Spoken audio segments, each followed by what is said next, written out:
রূহ বা বিদেহী আত্মার মাগফিরাত কামনা করুন এমনটি কেন বলা যাবে না? বিয়ের কালেমা কি? আলোচনা চলাকালে উপস্থিত হলে হায়াত দীর্ঘ হয়, এটি কি সঠিক?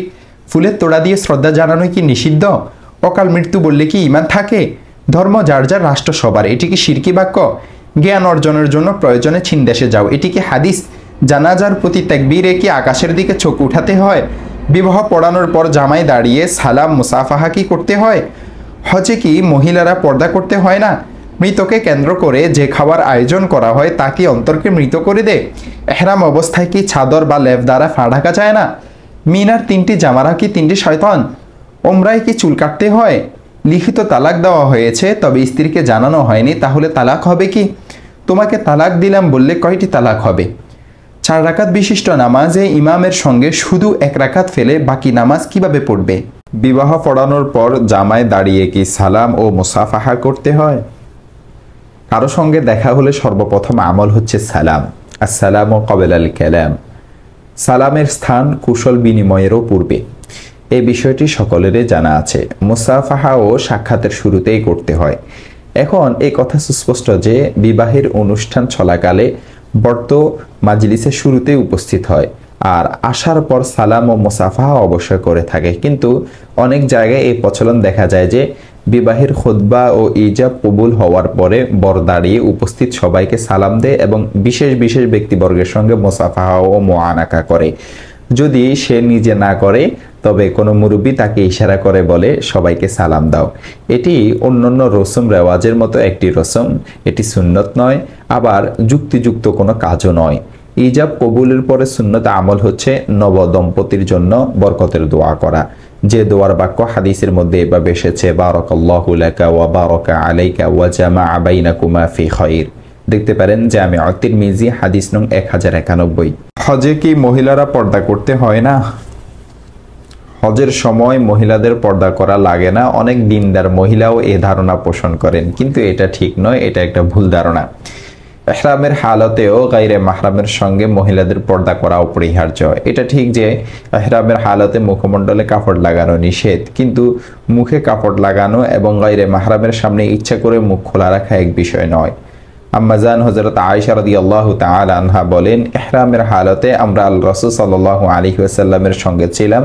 লোকেরা যখন আমাদের নিকট দিয়ে অতিক্রম করত তো আমরা আমাদের চাদর মাথার সামনে ঝুলিয়ে দিতাম, চলে যাওয়ার পর সরিয়ে ফেলতাম। মুখে কাপড় না লাগানোর বিধান তো শুধু ইহরামের হালাতে প্রযোজ্য। উমরায় খুব বেশি হলে 1-2 দিন এবং হজে 3-4 দিন। তবে যদি কেউ ইফরাদ বা কিরানের নিয়তে ইহরাম বাঁধে তার বিষয় ভিন্ন। এই দিনগুলো ছাড়া যারা বেফরদায় ঘুরাফেরা করে তাদের তো ইহরামেরও অজুহাত নেই। তাছাড়া মদিনায় মুনাওয়ারার সফরে তো ইহরামের প্রশ্নই নেই। এই সফরে এবং মদিনায় মুনাওয়ারায় অবস্থানের দিনগুলোতে মুখ খোলা রাখা এবং সকল গায়রে মাহরামকে মাহরাম মনে করা অবশ্যই অজ্ঞতার পরিচায়ক এবং অযথা গুনাহগার হওয়া ছাড়া আর কিছুই নয়। এই মোবারক সফরের পূর্ণ বরকত লাভের জন্য সতর্ক থাকা অত্যন্ত জরুরি। দেখতে পারেন কিতাবুল হজ মাওলানা আশিক ইলাহির পৃষ্ঠা নং 28 ও 29। জানাজার প্রতি তাকবীরে কি আকাশের দিকে চোখ উঠাতে হয়? ভুলের কোনো শেষ নেই। কোনো ভুল এত আজব যে যাদেরকে আল্লাহ তাআলা তা থেকে নিরাপদ রেখেছেন তারা চিন্তাও করতে পারেন না এবং এমন ভুল হতে পারে বলে বিশ্বাসও করতে পারেন না। এ ধরনের একটি ভুল হচ্ছে যা কারো কারো মধ্যে লক্ষ্য করা গেছে, তা এই যে জানাজার নামাজের প্রতি তাকবীরের সময় আকাশের দিকে তারা চোখ তুলে তাকায়। তাদের ধারণা জানাজার নামাজে এরূপ করা চাই। এ ধারণা ভুল। নামাজের অন্যান্য সময়ের মতো তাকবীর বলার সময়ও দৃষ্টি জমিনের দিকে থাকবে। এ সময় দৃষ্টিকে উপরের দিকে উঠানো যেমন খেলাফে সুন্নাত তেমনি অযৌক্তিকও বটে। আর যদি এর পিছনে কোনো ভিত্তিহীন বিশ্বাস থাকে তবে তা তো আরো মারাত্মক বিষয়। জ্ঞান অর্জনের জন্য প্রয়োজনে চীন দেশে যাও, এটি কি হাদিস? বাক্যটি ব্যাপকভাবে হাদিস হিসেবে বলা হয়ে থাকে। প্রকৃতপক্ষে এটি পরবর্তী কারো বাণী, তবে সন্দেহ নেই যে বক্তব্যটি সঠিক ও বাস্তবসম্মত। ইলমে দ্বীন হাসিলের জন্য যত দূরের সফরই হোক তৌফিক হলে করা উচিত। ইলম অন্বেষণে কখনো মেহনত মুজাহাদাকে ভয় পাওয়া উচিত নয়। তদ্রূপ পার্থিব জীবনে প্রয়োজনীয় শিল্প ও বিদ্যা শিক্ষার জন্য দূর দূরান্ত সফর করা জায়েজ, বরং তা একটি পর্যায় পর্যন্ত কাম্য বটে। এই সকল কিছু স্বস্থানে বিদ্যমান আছে এবং শরীয়তের বিভিন্ন দলিল দ্বারা তা প্রমাণিত, কিন্তু আমাদের আলোচ্য বাক্যটি হাদিস নয়, যদিও তা হাদিস হিসেবে বর্ণনা করা হয়েছে, কিন্তু সনদে ইবনে সুলাইমান নামক একজন রাবি আছে যে হাদিস শাস্ত্রের ইমামগণের দৃষ্টিতে মাতরুক অর্থাৎ পরিত্যক্ত, তাকে হাদিস জাল করার অভিযোগেও অভিযুক্ত করা হয়েছে। রিজাল ও রেওয়ায়েত শাস্ত্রের বিখ্যাত ইমাম আবু জাফর ওকাইলি তিনি ওনার কিতাবের মধ্যে উল্লেখ করেছেন। দেখতে পারেন আজ-জুআফাউল কেবির 2 নং খণ্ড 230 নং পৃষ্ঠা, কিতাবুল মাজরুহিন ইবনে হিব্বানের 1 নং খণ্ড 382 নং পৃষ্ঠা, মিজানুল ইতিদাল 2 নং খণ্ড 258 নং পৃষ্ঠা, আল মুনতাখাব মিনাল ইলাল ইবনে কুদামার 129 নং পৃষ্ঠা ও 130 নং পৃষ্ঠা। আরো দেখতে পারেন আল মাকাসিদুল হাসানা পৃষ্ঠা নং 121। ধর্ম যার যার রাষ্ট্র সবার, এটি কি শিরকি বাক্য? এই মুখরোচক স্লোগানটি ইদানিং খুব শোনা যায়। এক শ্রেণীর বুদ্ধিজীবী তোতা পাখির মতো তা আওড়াতে থাকেন। সম্ভবত তারা বলতে চান ধর্ম ব্যক্তিগত বিষয়, অতএব সমাজ ব্যবস্থা, বিচার ব্যবস্থা ও রাষ্ট্র ব্যবস্থার সাথে ধর্মের কোনো সম্পর্ক নেই। এই সেকুলার ধ্যান ধারণা হয়তো মানবরচিত ধর্মের ক্ষেত্রে সত্য, কিন্তু আসমান ও জমিনের সৃষ্টিকর্তা আল্লাহ প্রদত্ত ধর্ম ইসলামের বেলায় তা সম্পূর্ণ অবাস্তব, এতে অনুপরিমাণ সন্দেহ নেই। এ বিষয়ে প্রত্যেক মুসলমানের পরিষ্কার ধারণা ও অটল ঈমান থাকা অপরিহার্য কর্তব্য। পূর্ণ কোরআনে মাজিদ এবং হাদিস ও সুন্নাহর মৌলিক গ্রন্থাবলী অধ্যয়ন করা সম্ভব না হলে বিষয়ভিত্তিক কোরআনের আয়াতের উপর লিখিত কোনো গ্রন্থ কিংবা সুন্নায় আলোচিত বিষয়াবলীর উপর খ্রিস্টান প্রাচ্যবিদ D.A.J. উইংসিং এর রচিত মিফতাহ ও কুনুজ সুন্নাহর শিরোনামগুলো একবার চোখ বুলিয়ে নিতে পারেন। ইসলামী খেলাফত থাকা অবস্থায় সকল মুসলিম জনপদ ছিল একই কেন্দ্রের অধীনে।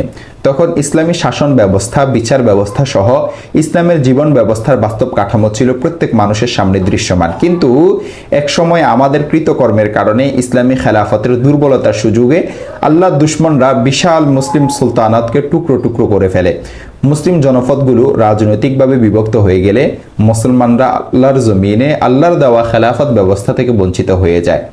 দুঃখজনকভাবে বর্তমান সময়ে পৃথিবীর কোনো ভূখণ্ডেই পূর্ণাঙ্গভাবে ইসলামী খেলাফতের ব্যবস্থা চালু নেই। আর এই সুযোগের সদ্ব্যবহার করে মানুষের মন থেকে চিরতরে একেবারে ইসলামের পূর্ণাঙ্গ জীবন ব্যবস্থার চিত্র মুছে দিতে আল্লাহর দুশমনরা এসব অর্থহীন স্লোগানের কৌশলী ব্যবহারে উদ্যোগী হয়েছে। অতএব এই পরিবর্তিত পরিস্থিতিতে সকল মুমিন মুসলমানের মনে অনুশোচনা থাকতে হবে এবং জীবনের সকল অঙ্গনে ইসলামী জীবন ব্যবস্থা প্রতিষ্ঠায় শরীয়ত সম্মত উপায় প্রচেষ্টা অব্যাহত রাখতে হবে। সর্বোপরি অটল বিশ্বাস রাখতে হবে যে যদিও আমরা সাময়িকভাবে ইসলামী খেলাফতের রহমত থেকে বঞ্চিত, কিন্তু এতে কোনো সন্দেহ নেই যে জীবনের প্রতিটি ক্ষেত্রে ইসলামেরও সুষ্ঠু, সুষম ও প্রতি যুগে কার্যকর একটি আদর্শ ব্যবস্থা রয়েছে, যা সর্বযুগে অশান্ত পৃথিবীর জন্য শান্তির একমাত্র চাবিকাঠি। আল্লাহ তাআলা সকলকে হেফাজত করুন এবং পূর্ণাঙ্গভাবে ইসলামে দাখিল হওয়ার তৌফিক দান করুন, আমিন। অকাল মৃত্যু বললে কি ঈমান থাকে? কম বয়সে কারো মৃত্যু হলে অকাল মৃত্যু শব্দটি ব্যবহার করতে দেখা যায়। এই প্রয়োগ এড়িয়ে চলা কর্তব্য, কারণ প্রত্যেক প্রাণীর জন্য মৃত্যু যেমন অনিবার্য তেমনি তার দিনক্ষণ নির্ধারিত। সে নির্ধারিত সময়ে তার মৃত্যু হবে, এতে সামান্য এদিক সেদিকও হবে না। আল্লাহ তাআলা কোরআনুল কারীমের মধ্যে ইরশাদ করেছেন, আউযু বিল্লাহি মিনাশ শাইতানির রাজীম, বিসমিল্লাহির রহমানির রহিম, ওয়া মা কানা লিনাফসিন আন তামুতা ইল্লা বিইذনিল্লাহ কিতাবাম মুআজ্জালা। আল্লাহর হুকুম ব্যতীত কারো মৃত্যু হতে পারে না, কেননা তা সুনির্ধারিত। দেখতে পারেন সূরা আলী ইমরান আয়াত নং 145। আল্লাহ তাআলা আরো বলেন, আউযু বিল্লাহি মিনাশ শাইতানির রাজীম, বিসমিল্লাহির রহমানির রহিম, ولو يؤاخذ الله الناس بظلمهم ما ترك عليها من دابة ولكن يؤخرهم إلى أجل مسمى فإذا جاء أجلهم لا يستأخرون ساعة ولا يستقدمون। অনুবাদ, আর যদি আল্লাহ মানুষকে তাদের জুলুমের কারণে শাস্তি দিতেন তবে ভূপৃষ্ঠে বিচরণকারী কোনো প্রাণীকে রেহাই দিতেন না, কিন্তু তিনি এক নির্দিষ্ট কাল পর্যন্ত তাদেরকে অবকাশ দিয়ে থাকেন। অতঃপর যখন তাদের নির্ধারিত সময় উপস্থিত হয় তখন তারা মুহূর্তকাল বিলম্ব অথবা ত্বরান্বিত করতে পারে না। দেখতে পারেন সূরা নাহল আয়াত নং 61। আল্লাহ তাআলা আরো ইরশাদ করেছেন, আউযু বিল্লাহি মিনাশ শাইতানির রাজীম, বিসমিল্লাহির রহমানির রহিম, কুল ফাদরাউ আন আনফুসিকুমুল মাউতা ইন কুনতুম সাদিকিন। আপনি বলে দিন, যদি তোমরা সত্যবাদী হও তবে নিজেদেরকে মৃত্যু থেকে রক্ষা করো। সূরা আলী ইমরান আয়াত নং 168। হায়াত মাউতের মালিক আল্লাহ তাআলা এবং পৃথিবীতে জন্মগ্রহণকারী প্রত্যেক প্রাণীর জীবনকাল আল্লাহ তাআলার নিকট সুনির্ধারিত। অতএব কেউ যদি মায়ের পেট থেকে ভূমিষ্ঠ হওয়ার পরপরই মারা যায়, তবে এতটুকুই তার হায়াত ছিল। তদ্রূপ কেউ যদি 25-30 বছরের যৌবনকালে মৃত্যুবরণ করে, তবে এই 25-30 বছরই তার হায়াত। তার মৃত্যু সে সময় মতোই হয়েছে, আল্লাহ তাআলা যা তার জন্য নির্ধারিত করেছেন। এমনইভাবে 100 বছর বয়সে কারোর মৃত্যু হয়েছে মানে এই নয় যে সে তার জন্য নির্ধারিত সময়কালের অধিক হায়াত পেয়েছে। এটি অতি সহজ একটি বিষয়। সুতরাং কম বয়সে কারো মৃত্যু হলে সমবেদনা জানাবো, মরহুমের মাগফিরাতের জন্য দোয়া করব, বড় জোরে বলবো যে তার তাকদিরে কত কম হায়াত লিখিত ছিল, কিন্তু এটাকে আবেগের বশে অকাল মৃত্যু শব্দে ব্যক্ত করব না। কবরে ফুলের তোড়া দিয়ে শ্রদ্ধা জানানো কি নিষিদ্ধ? আমাদের আদি পিতা হযরত আদম আলাইহিস সালাতু ওয়াস সালাম হতে যুগ যুগ ধরে পৃথিবীর সকল মানুষ এক আল্লাহর প্রতি বিশ্বাসী ছিল এবং একমাত্র তারই ইবাদত বন্দেগী করত। তাদের মধ্যে কুফর ও শিরিক ছিল না। পরবর্তীতে কুফর ও শিরিকের মতো মারাত্মক বেদির বিস্তার ঘটার পেছনে মূল কারণ ছিল ছবি ও প্রতিকৃতি। একটি সহিহ হাদিস থেকেও বোঝা যায় যে পূর্ববর্তী যুগের স্মরণীয় বরণীয় নেককার লোকের মৃত্যু হলে তাদের ছবি ও প্রতিকৃতি বানানো হতো। ছবি থেকে সম্মান প্রদর্শন, তা থেকে শ্রদ্ধায় মাথা নোয়ানো, তা থেকে সেজদা করা সহ ধীরে ধীরে এসব প্রতিকৃতির ইবাদত বন্দেগী শুরু হলো। আল্লাহর সাথে তাদেরও কিছু অংশীদারিত্ব জুড়ে দিয়ে তারা মুশরিক জাতিতে পরিণত হলো। ইসলামে শিরকের এই উৎসমুখ কঠোরভাবে বন্ধ করে দেওয়া হয়েছে। যেখানে প্রতিকৃতি নির্মাণ বড় ধরনের গুনাহ, সেখানে নানা উপলক্ষে বিভিন্ন মনীষী ও ব্যক্তিত্বের প্রতিকৃতির সামনে পুষ্পার্ঘ্য অর্পণ এবং এ জাতীয় বিভিন্ন উপায়ে শ্রদ্ধা নিবেদন যে কত জঘন্য অপরাধ তা তো সহজে অনুমেয়। এই সকল কর্মকাণ্ড সম্পূর্ণরূপে কোরআন ও হাদিস বিরোধী, যা একদিকে মানুষকে শিরকের দিকে টেনে নিয়ে যাচ্ছে, অন্যদিকে এ সকল মরহুমের সকল অবদান ও কৃতিত্বকে কুলুষিত করছে। অতএব শরীয়তের নির্দেশিত পন্থাতে তাদেরকে স্মরণ ও বরণ করতে হবে, এর বাহিরে যাওয়া উচিত নয় এবং শরীয়তের মধ্যেই দুনিয়া ও আখিরাতের উভয় জাহানের সফলতা রয়েছে, অন্য কোনো পথে নয়। আলোচনা চলাকালে উপস্থিত হলে হায়াত দীর্ঘ হয়, এটি কি সঠিক?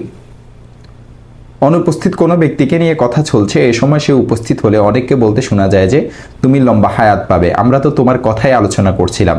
এ ধরনের কথা এত বেশি প্রচলিত যে শুনে মনে হতে পারে তা একটি স্বতঃসিদ্ধ বিষয়, কিন্তু সামান্য চিন্তা করলে বোঝা যায় যে এর সাথে হায়াত বাড়া কমার কোনো সম্পর্ক নেই। এটি একটি সম্পূর্ণ ভিত্তিহীন বিশ্বাস। শরীয়তে যেমন এর কোনো ভিত্তি নেই, তেমনি বিবেক বুদ্ধিও এ ধরনের অলীক ধারণা সমর্থন করে না। অতএব এ ধরনের বিশ্বাস পোষণ করা থেকে বিরত থাকা উচিত। বিয়ের কালিমা কি? সাধারণত কালিমা বলতে কালিমায়ে তয়্যিবা অর্থাৎ লা ইলাহা ইল্লাল্লাহ মুহাম্মাদুর রাসূলুল্লাহ বা ইসলামের বুনিয়াদি আকীদা সম্বলিত কয়েকটি কালিমাকে বোঝায়। বিয়ের আগদের সময় এ ধরনের কোনো কালিমা পড়া বা পড়ানোর নিয়ম নেই। মাসনুন খুতবার পর সাক্ষীদের উপস্থিতিতে মেয়ে পক্ষের সম্মতিক্রমে খতিব ইজাব বা প্রস্তাব দেন। ছেলে কবিলতু কিংবা কবুল করলাম শব্দ বলার সাথে আগদপূর্ণ হয়ে ছেলে মেয়ে উভয় স্বামী স্ত্রীতে পরিণত হয়ে যায়। এখানে কালিমা পড়ানোর কোনো বিষয় নেই। তবে কবিলতু বা কবুল করলাম শব্দটিকে যদি আরবি আবিধানিক অর্থে কালিমা বলা হয়, তবুও তো এখানে পড়ানোর কিছু নেই। যেহেতু বিভ্রান্তির অবকাশ থাকে, তাই বিয়ের আগদকে কালিমা পড়ানো না বলাই শ্রেয়। রূহ বা বিদেহী আত্মার মাগফিরাত কামনা করুন, এমনটি কেন বলা যাবে না? মৃত ব্যক্তির জন্য মাগফিরাতের দোয়ার ক্ষেত্রে মারহুমের রূহ কিংবা বিদেহী আত্মার মাগফিরাত কামনা এ জাতীয় শব্দ ব্যবহারের প্রচলন আছে। মারহুমের জন্য মাগফিরাতের দোয়া করা একটি নেক আমল। হাদিস শরীফে এই আমলের তারগিব দেওয়া হয়েছে, উৎসাহ প্রদান করা হয়েছে এবং এই প্রসঙ্গে অনেক মাসনুন দোয়াও হাদিস শরীফে বর্ণিত হয়েছে। অতএব মারহুমের জন্য মাগফিরাতের দোয়া করা উচিত, কিন্তু বিষয়টিকে মারহুমের রূহ বা বিদেহী আত্মার সাথে সংযুক্ত করার কি অর্থ? মাগফিরাত কামনার অর্থ হলো আল্লাহ যেন তার গুনাহ খতা মাফ করে দেন, ক্ষমা করে দেন, এই দোয়া করা। গুনাহ যেমন মানুষের অভ্যন্তরীণ নফস দ্বারায় হয়, তেমনি বাহ্যিক অঙ্গ প্রত্যঙ্গ দ্বারায় হয়। তদ্রূপ আল্লাহ তাআলা না করুন দুনিয়ার এসব গুনাহ খতার জন্য যদি আখিরাতের আযাব ভোগ করতে হয়, তাহলে রূহ যেমন তা ভোগ করবে, তেমনি দেহ যে অবস্থায় থাকুক না কেন তা ভোগ করবে। এটি আহলে সুন্নাহ ওয়াল জামাআতের আকীদা। একইভাবে নেয়ামত, সুখ, শান্তিও দেহ আত্মা উভয় ভোগ করবে। তাই দেহকে বাদ দিয়ে শুধু রূহের জন্য মাগফিরাতের প্রার্থনার কোনো অর্থই হয় না। যে ব্যক্তি 4 রাকাত বিশিষ্ট নামাজে ইমামের সঙ্গে শুধু 1 রাকাত ফেল, সে বাকি 3 রাকাত নামাজ কিভাবে আদায় করবে? ইমামের 2 দিকে সালাম ফিরানোর পর ওই মাসবুক ব্যক্তি দাঁড়িয়ে বাকি 3 রাকাত নামাজ আদায় করবে। প্রথম রাকাতে সানা সূরা ফাতিহা পড়বে এবং সূরা মিলাবে, এরপর বসে তাশাহুদ পড়বে, অতঃপর দাঁড়িয়ে অবশিষ্ট 2 রাকাত আদায় করবে। এই 2 রাকাত পড়ার সময় প্রথম রাকাতে সূরা ফাতিহা এবং অন্য সূরা মিলিয়ে পড়বে, আর শেষ রাকাতে শুধু সূরা ফাতিহা পড়বে। একবার মাসরুক রহমতুল্লাহি আলাই ও জুন্দুব রহমতুল্লাহি আলাই মাগরিবের নামাজে প্রবেশ করে ইমামের সাথে 1 রাকাত ফেলেন। তার সাথে 1 রাকাত পড়ে বাকি 2 রাকাত পৃথকভাবে পড়লেন। মাসরুক রহমতুল্লাহি আলাইহি প্রথম রাকাতে বসলেন আর জুনদুব রহমতুল্লাহি আলাইহি প্রথম রাকাতে দাঁড়িয়ে দ্বিতীয় রাকাতে বসলেন। তারা দুইজন পরবর্তীতে আব্দুল্লাহ ইবনে মাসউদ রাদিয়াল্লাহু তাআলা আনহুর কাছে গিয়ে নামাজের কথা বললে তিনি বললেন দুইজনে ঠিক করেছে, তবে মাসরুক যেভাবে পড়েছে আমার নিকট সেভাবে পড়াটা উত্তম। দেখতে পারেন কিতাবুল আসার ইমাম মুহাম্মাদের 1 নং খণ্ড 192 নং পৃষ্ঠা, ফাতহুল কাদির 1 নং খণ্ড 340 নং পৃষ্ঠা, আদ-দুরুল মুখতার 2 নং খণ্ড 346 নং পৃষ্ঠা। তোমাকে তালাক দিলাম বললে কয় তালাক হয়? তোমাকে তালাক দিলাম বললে 1 তালাকে রজঈ পতিত হয়, অর্থাৎ এ কথা বলার পরও লোকটি পুনরায় ঘর সংসার করতে চাইলে ইদ্দতের মধ্যে রজাআত করতে পারবেন, মানে স্ত্রীকে ফিরিয়ে নিতে পারবেন। অতএব তোমাকে তালাক দিলাম এ কথা বলার পরও স্বামী যদি চান তার স্ত্রীকে নতুন বিয়ে ছাড়াই ইদ্দতের মধ্যে বোঝাপড়ার মাধ্যমে ফিরিয়ে নিতে, তাহলে পারবেন। দেখতে পারেন বাদায়ে উসসানায়ে 3 নং খণ্ড 163 নং পৃষ্ঠা, আল মুহিতুল বুরহানি 4 নং খণ্ড 431 নং পৃষ্ঠা, আল বাহরুর রাইক 3 নং খণ্ড 300 নং পৃষ্ঠা ও 235 নং পৃষ্ঠা, ফাতাওয়াই হিন্দিয়া 1 নং খণ্ড 379 নং পৃষ্ঠা, আদ-দুরুল মুখতার 3 নং খণ্ড 397 নং পৃষ্ঠা, ইমদাদুল আহকাম 2 নং খণ্ড 443 নং পৃষ্ঠা। লিখিত তালাক দেওয়া হয়েছে তবে স্ত্রীকে জানানো হয়নি, তাহলে তালাক হবে কি? মুখে দিলে যেমনইভাবে তালাক হয় তেমনইভাবে তালাক লিখিতভাবে হতে পারে, কেননা আল্লাহ রাসূল সাল্লাল্লাহু আলাইহি ওয়াসাল্লাম বলেছেন সালাতুন জিদ্দুহুন্না জিদ্দুন ওয়া হাজলুহুন্না জিদ্দুন, আন-নিকাহু ওয়াত তালাকু ওয়া রাজআ। 3টি বিষয় এমন রয়েছে যা বাস্তবে বা গোসায় অথবা হাসি ঠাট্টায় হোক সর্ব অবস্থায় কার্যকরী হয়ে থাকে, বিবাহ, তালাক এবং রাজআত। দেখতে পারেন সুনানে আবু দাউদ হাদিস নং 2194 এবং সুনানুত তিরমিজি হাদিস নং 1184। ফকিহগণ বলেন নিশ্চয় লেখার দ্বারা তালাক পতিত হয় যদি লেখক বলতে সক্ষম হয়। সুতরাং যেমনইভাবে স্বামী মুখে তালাক দিতে পারে তেমনইভাবে লিখিতভাবেও তালাক দিতে পারে, তবে লিখিত তালাকের ক্ষেত্রে ফকিহগণ শর্ত দিয়েছেন লেখাটি বোধগম্য স্পষ্ট হতে হবে, অর্থাৎ কাগজ বা এ জাতীয় কিছুতে পরিষ্কার ভাষায় লিখতে হবে, পাশাপাশি নিজের স্ত্রীকে উদ্দেশ্য করে লিখতে হবে। দেখতে পারেন ফিকহুস সুন্নাহ 3 নং খণ্ড 165 নং পৃষ্ঠা। স্ত্রীকে না জানালে তালাক হয় না কথাটি সঠিক নয়, সঠিক কথা হলো তালাক হয়ে যায়। দেখতে পারেন আল ফিকহুল ইসলামী ওয়া আদিল্লাতুহু 9 নং খণ্ড 291 নং পৃষ্ঠা। তালাক স্ত্রীকে শুনিয়ে দিতে হবে কিংবা সাক্ষী রাখতে হবে, তালাকের ক্ষেত্রে এ জাতীয় কোনো শর্ত নেই, বরং ফকিহগণের ঐক্যমত হলো স্বামী যদি নির্জনে একা একা বসে তালাক দেয় তাহলেও তালাক হয়ে যায়। দেখতে পারেন রদ্দুল মুখতার 4 নং খণ্ড 96 নং পৃষ্ঠা, আরও দেখতে পারেন আল মুহিতুল বুরহানি 3 নং খণ্ড 210 নং পৃষ্ঠা। তোরে আমি ছেড়ে দিয়েছি, তোমাকে তালাক দিচ্ছি, এ সকল স্পষ্ট শব্দ বলা বা লিখার সময় তালাকের নিয়ত থাকা বা না থাকার কোনো ধর্তব্য নেই। সর্ব অবস্থায় তা স্ত্রীকে উদ্দেশ্য করে বললে তালাক হিসেবে পরিগণিত হয়। দেখতে পারেন রদ্দুল মুখতার 4 নং খণ্ড 530 নং পৃষ্ঠা। উমরায় কি চুল কাটতে হয়? পবিত্র হজের সময় ছাড়া অন্য যে কোনো সময়ে পবিত্র কাবাগরের তাওয়াফ সহ নির্দিষ্ট কিছু কাজ করাকে উমরা বলা হয়। উমরা পালনে 6টি কাজ গুরুত্বপূর্ণ। 1. ইহরাম পরিধান করা ফরজ। 2. পবিত্র কাবাগর তাওয়াফ করা ফরজ। 3. সফা ও মারওয়ার সাই করা ওয়াজিব এবং 4. মাথার চুল মুন্ডানো বা ছোট করা ওয়াজিব। সফা মারওয়ার 7 চক্কর সাই শেষ করার পর পুরুষ হলে মাথা মুন্ডন করবে অথবা মাথার চুল ছোট করবে। এই দুটির কোনো একটি পালন করা না হলে হজ বা উমরা অনাদায়ী থেকে যাবে। তাই শরীয়ত হজ বা উমরা পালনকালীন মাথা মুন্ডনকে ওয়াজিব করে দিয়েছে। নারীর ক্ষেত্রে শুধু ছাটানো জায়েজ, আর যার মাথার চুল নেই সে শুধু ব্লেড বা চুল কাটার মেশিন পুরো মাথায় ঘুরিয়ে নেওয়াই যথেষ্ট হবে এবং তা ওয়াজিব। দেখতে পারেন ফাতাওয়ায়ে আলমগীরি 1 নং খণ্ড 149 নং পৃষ্ঠা। মাথার চুল মুন্ডান বা কর্তন যে কোনো একটির মাধ্যমে মূলত ইহরামের নিষেধাজ্ঞা সমূহ শেষ হয়ে যায়। পুরুষের জন্য হালাল হওয়ার সর্বোত্তম পদ্ধতি হলো হলক তথা পুরো মাথা মুন্ডিয়ে ফেলা, তবে কসর বা চুল আঙ্গুলের 1 গিরা পরিমাণ কেটে খাটো করার মাধ্যমেও হালাল হওয়া যায়। 1/4 কম মুন্ডানো বা ছাটা হলে কোনো ক্রমে হালাল হবে না। মাথায় অসুস্থতা বা অজর থাকলে 4/1 চুল হলক বা কসর করলেও ইহরাম থেকে মুক্ত হয়ে যাবে, তবে অজর ছাড়া এমনটি করা যাবে না। হাদিসে 1 অংশের চুল কেটে অন্য অংশের চুল রেখে দেওয়াকে নিষেধ করা হয়েছে। দেখতে পারেন ফাতাওয়ায়ে খানিয়া 1 নং খণ্ড 296 নং পৃষ্ঠা, আল বাহরুল আমিক 3 নং খণ্ড 1794 নং পৃষ্ঠা, বাদায়ে উসসানায়ে 2 নং খণ্ড 330 নং পৃষ্ঠা, রদ্দুল মুখতার 2 নং খণ্ড 515 নং পৃষ্ঠা, গুনিয়াতুন নাসিক পৃষ্ঠা নং 173। ইহরাম অবস্থায় কি চাদর বা লেপ দ্বারা ফাঁড়াকা যায় না? এহরামের হালতে পা ঢাকা যায়, তবে মোজা বা সাধারণ জুতো পরিধান করা জায়েজ নয়। ছাপ্পল বা এ জাতীয় কোনো জুতো পরিধান করা জায়েজ। মিনার 3টি জামারা কি 3টি শয়তান? অনেক মানুষ ভুল ধারণা পোষণ করেন যে 3 জামারা হলো 3 শয়তান, কিংবা প্রত্যেক জামারার সাথে একটি করে শয়তান বাঁধা আছে। বরং কিছু মানুষকে এমনও বলতে শোনা যায় যে প্রথমটি হচ্ছে বড় শয়তান, তারপরটা মেজো শয়তান, তারপরটা ছোট শয়তান। মূলত এ জাতীয় ধারণা পোষণ করা বা নামকরণ করা কোনোটি সহিহ নয়, সঠিক নয়। আসলে জামারাত আরবি জামারাতুন শব্দের বহুবচন। এর অর্থ হচ্ছে ছোট ছোট কঙ্কর বা নুড়ি পাথর। যেহেতু এই সকল স্থানে ছোট ছোট কঙ্কর নিক্ষেপ করা হয়, এই জন্য এগুলোকে জামারাত বলে। এই নুড়ি বা কঙ্কর নিক্ষেপের প্রেক্ষাপট হযরত আব্দুল্লাহ ইবনে আব্বাস রাদিয়াল্লাহু তাআলা আনহুর বর্ণনা থেকে জানা যায়। হযরত ইব্রাহিম আলাইহিস সালাতু ওয়াস সালাম যখন আল্লাহর নির্দেশ পালনার্থে হযরত ইসমাঈল আলাইহিস সালাতু ওয়াস সালামকে কোরবানি করার জন্য নিয়ে যাচ্ছিলেন, তখন শয়তান 3 বার তাকে ফিরানোর চেষ্টা করেছিল। আর 3 বারই ইব্রাহিম আলাইহিস সালাতু ওয়াস সালাম তাকে 7টি করে কঙ্কর নিক্ষেপ করে প্রতিহত করেছিলেন। অবশেষে তিনি এই মহাপরীক্ষায় কামিয়াব হয়েছেন। যে 3 স্থানে ইবলিসকে তিনি বাধা দেওয়ার চেষ্টা করেছিলেন, সেই 3 স্থান নিশানার মাধ্যমে নির্দিষ্ট করে রাখা হয়েছে। পরবর্তীতে সেখানে একটি করে খুঁটি স্থাপন করা হয়েছে। এগুলোর মধ্যে যে খুঁটিটি মক্কার সীমানার একেবারে নিকটবর্তী এবং মসজিদে খাইফ থেকে দূরে অবস্থিত, সেটাকে আল জামারাতুল কুবরা বা জামারাতুল আকাবা বলে। আর এর পরেরটিকে আল জামারাতুল উস্তা এবং এর পরেরটিকে আল জামারাতুল উলা বা আল জামারাতুদ দুনিয়া, নিকটতম জামারা বলা হয়। হযরত ইব্রাহিম আলাইহিস সালাতু ওয়াস সালাম সরাসরি শয়তানকে কঙ্কর নিক্ষেপ করেছিলেন। আজ তার অনুসরণে ওই সকল স্থানে কঙ্কর নিক্ষেপ করা হয় যেখানে যেখানে শয়তান তাকে বাধা দিয়েছিল, আর তিনি কঙ্কর মেরে ওকে প্রতিহত করেছিলেন।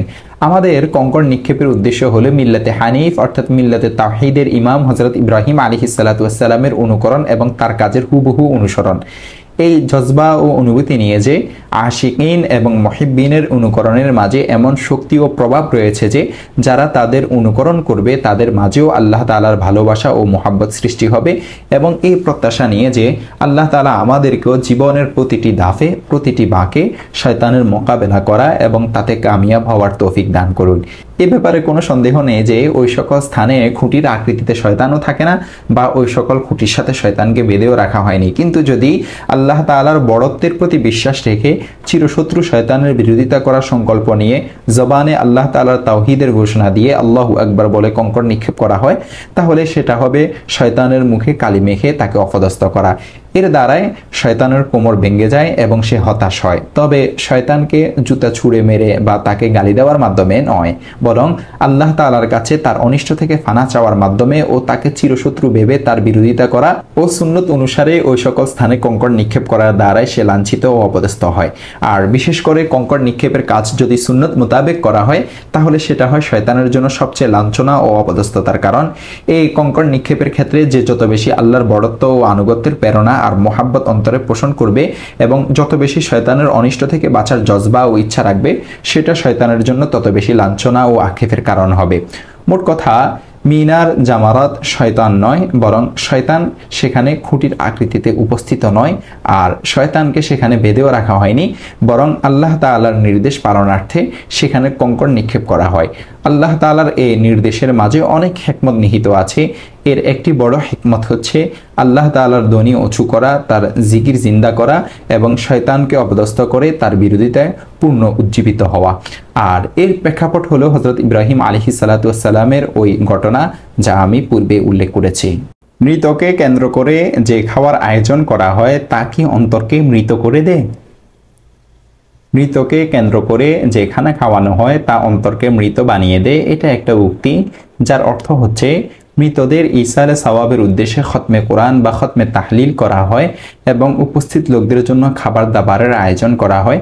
যেহেতু ইসালে সওয়াবের উদ্দেশ্যে কোনো আমল করে তার বিনিময়ে খানা খাওয়া বা খাওয়ানো জায়েজ নয়, এজন্য এই খাবারের দিকে আগ্রহ লোভ লালসার পরিচায়ক, যা অন্তরকে প্রাণহীন করে দিতে পারে। একই কথা কারো মৃত্যুর সময় জিয়াফতের খাবারের প্রসঙ্গেও। জিয়াফত আনন্দের সময় করা হয়ে থাকে, দুঃখ মুসিবতের সময়ে নয়। এ সময় জিয়াফতের কোনো বৈধতা শরীয়তে নেই, এজন্য এ ধরনের খানা নূরহীন ও বরকতহীন হয়ে থাকে।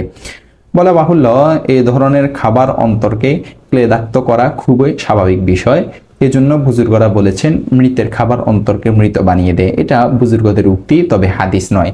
কেউ কেউ একে হাদিস মনে করে থাকেন, তাদের ধারণা ঠিক নয়। দেখতে পারেন ফাতাওয়ায়ে আজিজিয়া পৃষ্ঠা নং 202। গরিব মিসকিনকে আহার করানো অনেক বড় সওয়াবের কাজ এবং তা ইসালে সওয়াবের উদ্দেশ্যও হতে পারে। তবে শর্ত এই যে হালাল পয়সায় হতে হবে, নিজের সম্পদ দ্বারা হতে হবে, অবন্টিত মিরাসের সম্পদ থেকে না হতে হবে। প্রচলিত তারিখগুলোতে তৃতীয়, দশম, 40তম দিনে, শবে বরাতের ইত্যাদি দিনগুলোতে যেন না হয়। সবচেয়ে প্রয়োজনীয় বিষয় যে কাউকে খানা খাওয়ালে ওই সময় খতম পড়াবে না, আর যদি খতম পড়ানো হয় তাহলে খানা খাওয়াবে না এবং কোনো হাদিয়াও দিবে না। অন্যের মাধ্যমে ইসালে সওয়াব করাতে হবে, এরই বা কি অপরিহার্যতা। প্রত্যেকে নিজে ইসালে সওয়াব করতে পারে। কিছু দান সৎকা করা হলো, নফল নামাজ পড়া হলো, সূরা ইখলাস 3 বার পড়া হলো, আল্লাহর দরবারে তাদের জন্য ক্ষমার জন্য দোয়া করা হলো, এই সবগুলি ইসালে সওয়াব হিসেবে গণ্য হতে পারে। আল্লাহ তাআলা আমাদেরকে তৌফিক দান করুন।